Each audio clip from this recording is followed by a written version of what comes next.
ഡിവോഴ്സിന്റെ ഒരു പ്രധാനപ്പെട്ട കാരണം എന്ന് പറയുന്നത് മിസ്മാച്ച് ചെയ്തിട്ടുള്ള സെക്ഷുവൽ താല്പര്യങ്ങളാണ്. അതായത് ഒരു കപ്പിളിന് ഭയങ്കരമായിട്ട് സെക്സ് വേണം, പല പൊസിഷൻസും വെറൈറ്റി ഒക്കെ ഇഷ്ടപ്പെടുന്ന ആളാണ്.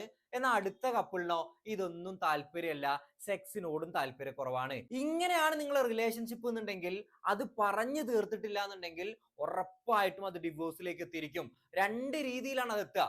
ഒന്നാമത്തെ രീതി എന്ന് പറയുന്നത്, കൂടുതൽ സെക്സിനോട് താല്പര്യമുള്ള ആള് അത് സാറ്റിസ്ഫൈ ചെയ്യാൻ വേണ്ടി വേറെ ഒരു റിലേഷൻഷിപ്പ് തേടി പോകാം. അതുമല്ലെങ്കിൽ തന്നെ അവോയ്ഡ് ചെയ്യാണ്, തനിക്ക് എന്തോ പ്രശ്നമുണ്ട്, അതുകൊണ്ടാണ് ഹസ്ബൻഡ് അതല്ലെങ്കിൽ വൈഫ് എന്നെ സെക്സ് ചെയ്യാൻ അനുവദിക്കാത്തത് എന്നുള്ളൊരു തോന്നല് അവരുടെ ഉള്ളിൽ വരും.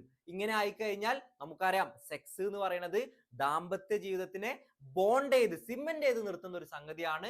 ഇത് നഷ്ടപ്പെട്ടു കഴിഞ്ഞാൽ മെല്ലെ മെല്ലെ ആ ഇമോഷണൽ കണക്ഷൻ നഷ്ടപ്പെടുന്നു, ട്രസ്റ്റ് നഷ്ടപ്പെടുന്നു, അവസാനം അത് ഡിവോഴ്സിലേക്ക് എത്തും.